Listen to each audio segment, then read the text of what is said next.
The ballroom of the Plaza Hotel in Manhattan glittered beneath 3 crystal chandeliers. 300 guests in formal attire circulated between tables decorated with white orchids, glasses of Dom Perignon champagne passing on silver trays. The Ashford Foundation for Underprivileged Children was being launched that evening. Senators, CEOs, and celebrities had paid $10,000 per table to witness the moment, and to see the babies. The Ashford twins had become a legend in Manhattan social circles. After 7 years of childless marriage, after countless failed fertility treatments and 3 miscarriages, the babies had arrived like a miracle. 2 identical boys, born 8 months earlier at a clinic in Switzerland. Jonathan Ashford, 45, founder of Ashford Pharmaceuticals, watched his wife with pride. Victoria was radiant in her navy blue Valentino dress, holding Lucas in her left arm while the nanny kept Noah nearby. The babies, with brown eyes and caramel skin, were absolutely identical. Genetics is fascinating, Victoria would say when people commented on the boys' skin tone, so different from their blonde, light-eyed parents. Jonathan's great-grandmother was Brazilian. No one questioned it. The Ashfords were above suspicion. That's when the ballroom doors burst open. A black woman pushed through the entrance, shoving aside a waiter. Her clothes were torn, a faded green military jacket over what had once been a floral dress. Bare feet, soles blackened by New York asphalt. Natural hair matted and covered in dust. But it was her eyes that made Jonathan stop. Brown eyes burning with a disturbing intensity. These weren't the eyes of madness. These were the eyes of someone who had walked through hell driven by a single obsession. Those babies aren't yours. The scream cut through the music. 300 people froze. Security! Victoria shouted, clutching Lucas to her chest. Get this woman out of here. For guards advanced, but the woman planted her feet on the marble. My name is Amara Thompson. Her voice was hoarse but carried force. 8 months ago, I gave birth to twin boys at Memorial Hospital in Newark. They told me my babies died during delivery. A murmur rippled through the ballroom. They sedated me before I could see them. When I woke up, they showed me 2 small bodies and asked me to sign cremation papers. Amara stepped forward. I spent 3 months in a psychiatric hospital.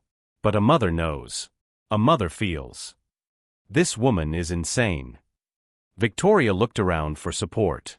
She suffered trauma and is projecting. I was a nurse. Amara interrupted. I worked at Memorial Hospital. I had a life, an apartment, a fiancé. Everything disappeared after that night. Jonathan raised his hand, stopping the guards. Continue. Victoria looked at him as if he'd slapped her. My fiancé left after 2 months. I lost my job. Lost my apartment. In 5 months, I lost everything.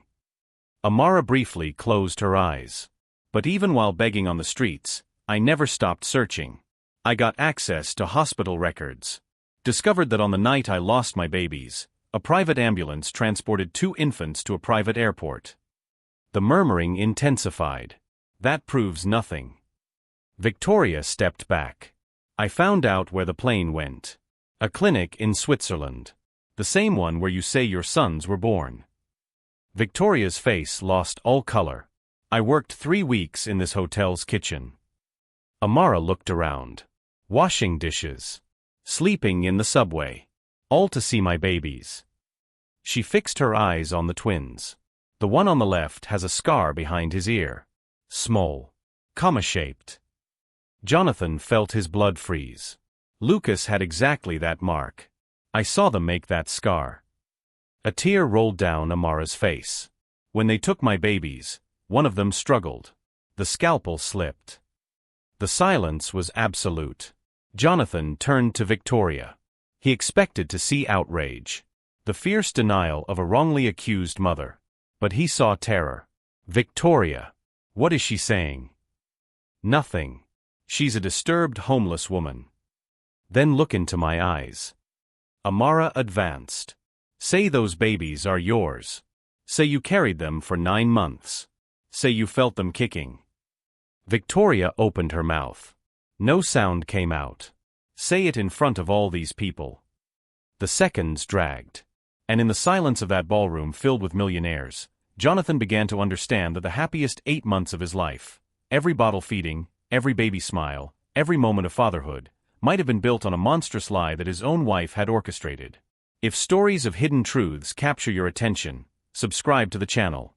What Jonathan would discover in the following hours would reveal a conspiracy far greater than a simple baby switch. Jonathan ordered the guards to escort Amara to a private room, not outside. Victoria protested, screamed, but he ignored her. He delegated to his lawyer Marcus Chun the task of discreetly ending the event and took everyone to a suite on the top floor. "You've lost your mind." Victoria paced back and forth. "You humiliated our family in front of 300 people because of a delusional homeless woman." Jonathan watched the babies sleeping in the improvised crib. "I want a DNA test. Today." Victoria stopped. "What?" "If Lucas and Noah are our biological children, the test will confirm it. Simple." "This is ridiculous. You're letting this woman manipulate you. Then the test will prove she's wrong." Victoria swallowed hard. "These tests take weeks. Not when you have money. I know a lab that does it in 6 hours. I won't allow them to stick needles in my babies over an insane accusation." "Buccal swab." Amara spoke from the corner of the room. "A cotton swab on the cheek. Painless." Victoria shot a look of pure hatred in her direction. "Victoria." Jonathan finally looked at his wife. "Where are the original birth documents? The ones from the Swiss clinic?" An almost imperceptible pause. "At home. In the safe. I want to see them tomorrow." Victoria forced a smile. "Fine. You'll see it's a misunderstanding." At 3 a.m, when Victoria finally fell asleep, Jonathan found Amara in the hallway, sitting on the floor. "Tell me everything." He sat beside her. A billionaire in a wrinkled Armani suit next to a homeless woman. "I was a nurse at Memorial Hospital. 8 years in the maternity ward." Amara took a deep breath. "I was engaged to Derek, expecting twins at 32. He painted the nursery blue before we even knew the gender." "What happened during delivery?" "I went into labor 3 weeks early. Derek was in Chicago for a conference. Didn't arrive in time. The doctor who attended me wasn't my obstetrician. Dr. Raymond Shaw." Jonathan frowned. The name sounded familiar. "The delivery was difficult. They gave me medication and everything became confused. I remember hearing 2 cries. An immense joy." Her voice broke. "Then I woke up in a white room. A nurse told me my babies hadn't survived. Respiratory complications." "You believed it?" "I went into shock. They sedated me. When I asked to see the bodies, they said it would be too traumatic. The hospital arranged cremation while I was sedated." Jonathan felt a chill down his spine. "Derek tried to help, but I was sinking. I kept saying my babies were alive. He thought I was having a breakdown. They committed me for 3 months." "And when you got out?" "Derek had left. Empty apartment. Job lost. In 3 months, I lost everything." "Why did you keep searching?" Amara looked into his eyes. "If they told you Lucas and Noah had died, would you believe it? Would you move on?" Jonathan didn't answer. "I started investigating at the public library. Discovered Dr. Shaw had a history of suppressed lawsuits. Discovered the private ambulance that night. The plane to Switzerland." "How did you find us?" "I tracked births at the Swiss clinic. Your twins were the only ones I couldn't see up close. Photos always from far away." She paused. "I got a job in the hotel kitchen. 3 weeks of waiting.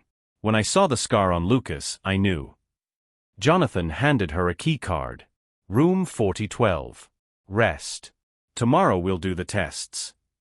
"Why are you helping me?" "Because I need to know the truth. No matter how much it hurts." What Jonathan didn't reveal was what he discovered on his phone while she was talking. Dr. Shaw had been investigated 3 times for delivery irregularities, all closed without evidence. His last known address? Switzerland. Same city as the clinic. And more disturbing, a transfer of $200,000 from Victoria's account to a shell company in Zurich, dated 9 months ago. The morning would bring revelations Jonathan could never anticipate. And the woman sleeping beside him held secrets far darker than a baby switch. The results arrived at 2 in the afternoon the following day. Jonathan was in the office of Dr. Samuel Porter, director of New York's most respected genetic laboratory. Victoria had refused to attend, claiming a migraine. Amara sat beside Jonathan, hands trembling in her lap. Dr. Porter opened the folder and looked at them both. The results are conclusive. Mrs. Amara Thompson is the biological mother of both children. Genetic match of 99.9997%. Amara let out a sob and covered her face with her hands. Jonathan felt the world collapse.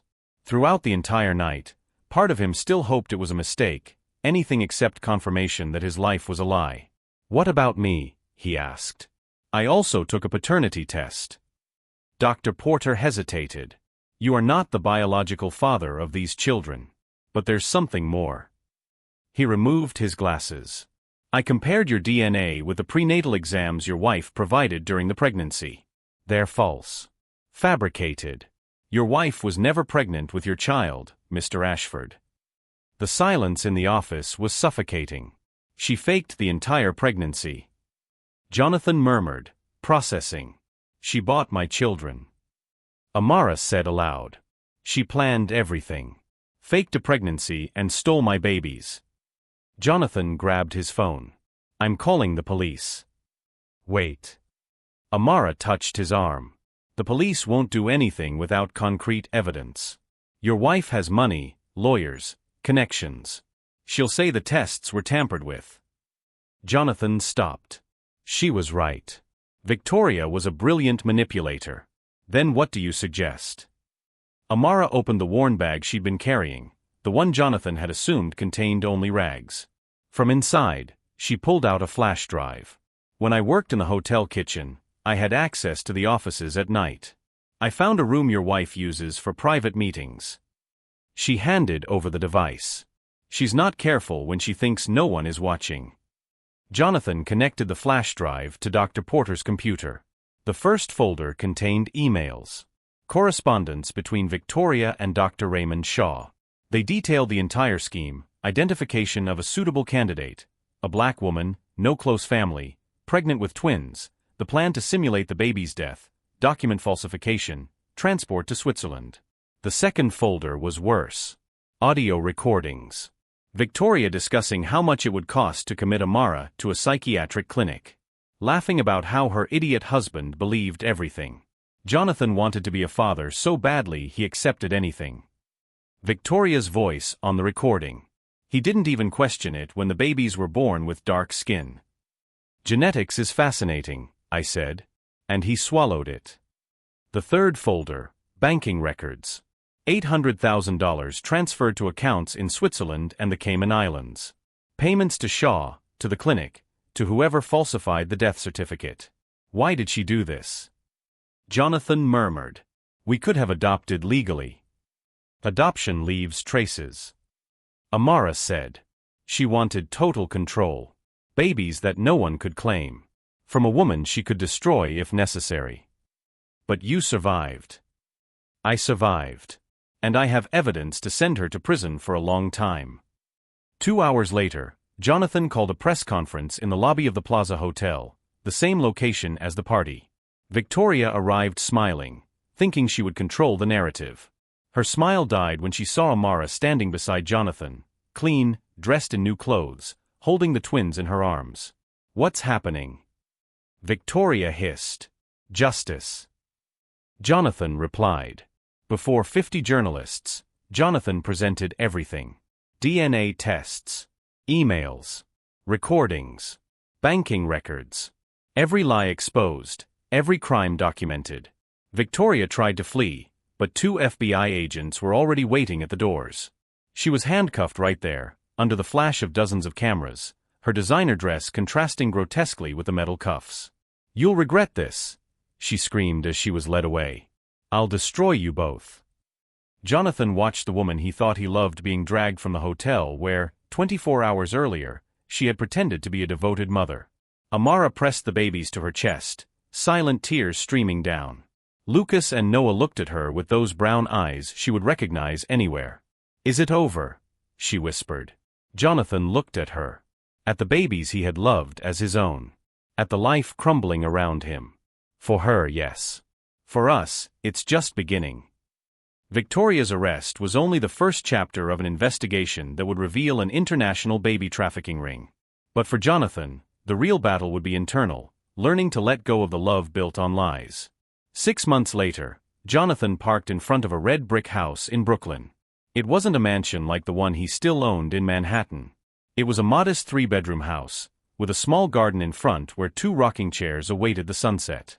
But it was perfect. The door opened and Amara appeared. Unrecognizable. Healthy natural hair, a simple yellow dress, a genuine smile that completely transformed her features. "Jonathan, come in." The boys just woke up from their nap. The living room was cozy, filled with colorful toys and framed photos. Jonathan stopped in front of one, Lucas and Noah taking their first steps, leaning against a blue couch, smiling at the camera. "They're enormous. They grow too fast." Amara brought the twins. "Say hi to Uncle Jonathan." Uncle Jonathan. That's what they had decided. Not father, that would be confusing and unfair to everyone. But not a stranger either. Jonathan had loved those boys for 8 months. That love didn't simply disappear because biology said they weren't his. He held Noah in his arms while Lucas grabbed his finger with surprising strength. "How are you?" Amara asked. "Better. Therapy helps. And keeping distance from all of that too." After Victoria's arrest, Jonathan had stepped away from business. He spent 3 months at a house in rural Maine, alone, processing the betrayal. The divorce was finalized in record time. Victoria, facing charges of conspiracy, kidnapping, document falsification, and participation in a child trafficking network, was in no position to contest anything. Her lawyers tried to negotiate a settlement, but Jonathan was implacable. She wouldn't receive a penny. "I saw in the papers that the trial was postponed again," Amara said. Jonathan nodded. "The prosecutors are expanding the case." Dr. Shaw agreed to testify in exchange for a reduced sentence.